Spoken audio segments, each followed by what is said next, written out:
साथियों, कल दिल्ली के अंदर जो बारिश हुई है, कहा जा सकता है एक साधारण बारिश थी। एक रिज जो जंगल का इलाका है उसको छोड़ दें तो 100 mm बारिश भी नहीं हुई।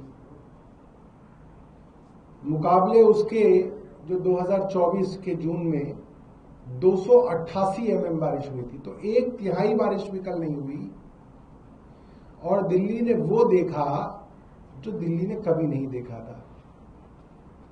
दिल्ली के मुख्य मार्ग, आईटीओ डूबा हुआ था, जखीरा डूबा हुआ था, अंबेडकर स्टेडियम के सामने डूबा हुआ था, राम मनोहर लोहिया अस्पताल डूबा हुआ था, मंत्री के घरों की सड़क ल्यूटेंस दिल्ली के अंदर, चाहे वो प्रवेश वर्मा जी के निकट की मार्केट हो, चाहे वो कपिल मिश्रा के घर के सामने हो, डूबा हुआ था।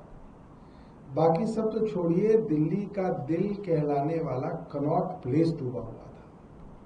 हमने कभी नहीं सुना कि कनॉट प्लेस के अंदर जो है इतना पानी भर जाए, दुकानों के अंदर पानी चला जाए, सदर बाजार के अंदर पानी चला जाए। और ये तब है जब बड़े बड़े दावे किए जा रहे थे कि करोड़ों रुपए की डीसिल्टिंग के ठेके सरकार द्वारा दिए गए हैं। अगर करोड़ों रुपए की डीसिल्टिंग के ठेके सरकार द्वारा दिए गए,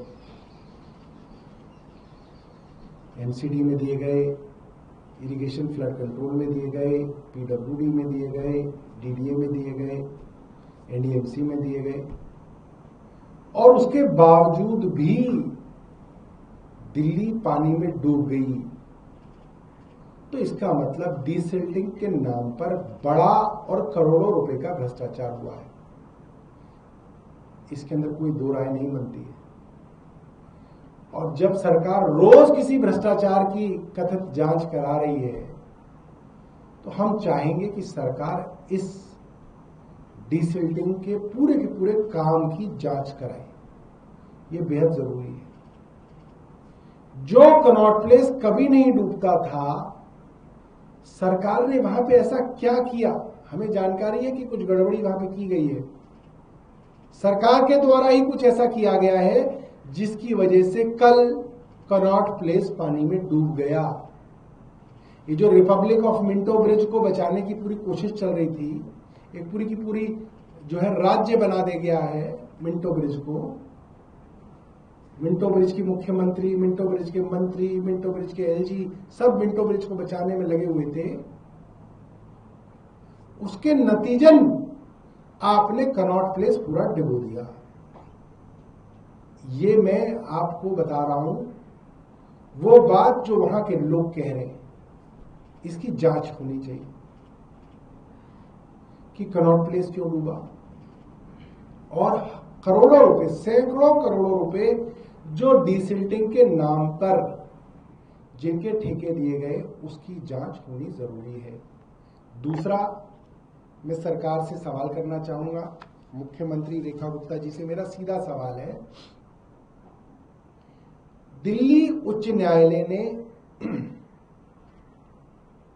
ये कहा कि जितनी भी डीसिल्टिंग की बातें होती हैं, ये कागजी होती हैं, इसमें बड़ा भ्रष्टाचार इन्वॉल्व होता है, लिहाजा जितना भी डीसिल्टिंग का काम है, इसकी इंडिपेंडेंट एजेंसी से थर्ड पार्टी ऑडिट होनी चाहिए। ये मैंने नहीं कहा, ये माननीय हाईकोर्ट ने कहा है और सरकार को आदेश दिए हैं। और ये आदेश कहते हैं, court on its own motion in its judgment dated 8/4/2024 in WPC 7594/2018 and 9617/2022 in Union of India and Government of Delhi and others. Court on its own motion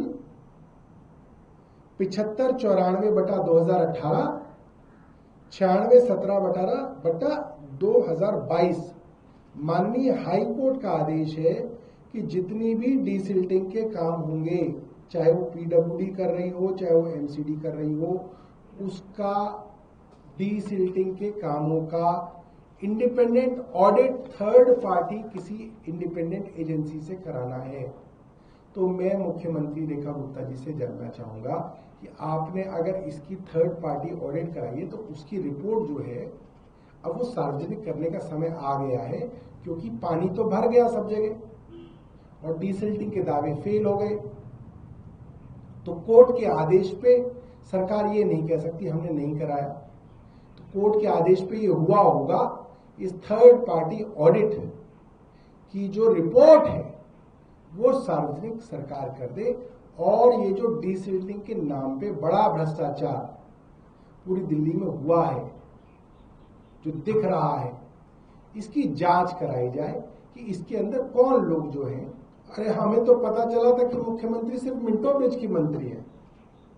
हमें ये सुना कल कि एक नया राज्य बनाया है भारतीय जनता पार्टी ने, मिंटो ब्रिज राज्य, और रेखा गुप्ता जी मिंटो ब्रिज की मुख्यमंत्री हैं, प्रवेश वर्मा जी मिंटो ब्रिज के जो है पीडब्ल्यूडी मंत्री हैं, और वहीं की पूरी देखरेख कर रही हैं। और कमाल की बात यह है कि 2022 से मिंटो ब्रिज पे पानी नहीं भरता था। मीडिया रिपोर्ट्स हैं 2021 में मिंटो ब्रिज पे पानी नहीं भरा, मगर कल मिंटो ब्रिज पे भी पानी भर गया, और कई अखबारों के अंदर दिखाया गया कि मिंटो ब्रिज को भी बैरिकेड कर रखा था, क्योंकि कल मिंटो ब्रिज पे भी पानी भरा है।